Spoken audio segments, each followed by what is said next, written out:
Magandang gabi sa inyong lahat at maraming nabanggi sa inyong boss. Ako po si Ben Guerra, siguro isa pinakamatagal na OFW rito dahil 1984 pa ako rito. So you can count mga ilang years na. Okay, so that's why I was telling a while ago na halos kilala ko yung mga iba rito. Now, on the issue of how important the election is, I think we should recognize the fact that ang election is one of the democratic process for which we should all participate. Regardless of even if we feel na yung boto natin ay walang halaga.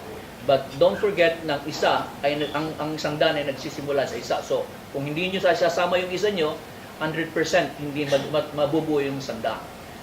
Napaka-importante, pero bukod sa kaimportantehan o kahalagahan ng eleksyon na ito, equally important is the fact na pipiliin natin yung tamang leader. Hindi dahil kakilala natin o kaibigan natin o mahal natin o kung ano man o kagalit natin. Ang importante, siya ba ang tamang leader na ihalal natin sa mga issue na haharapin ng bansa natin. Marami tayong mga bagay na haharapin sa bansa natin, kasama na yung BBL, kasama na yung China issue, saka yung economic meltdown brought about by the circumstances. So napakahalaga na ang leader na iboboto natin, ilalagay natin ay tama at kayang bigyan ng solusyon ang problema natin. Okay? At kailangan natin na tayo bilang OFW, magkaisa sa tayo, isipin na probably we can have a discussion of sino ba talaga ang dapat iboto natin at bakit.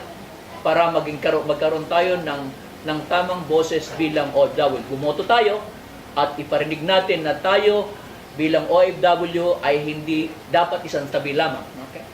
So, aking inihiling sa mga kasama natin dito, you may not agree with the election process, but what is important is to voice out and make your issue be heard by voting for the right candidate. Kasi kung yung kandidato na buboto natin, katulad ng mga senador natin, I think yun naman, nag-election lahat tayo. So we deserve the senators and congressmen or even the president that we have.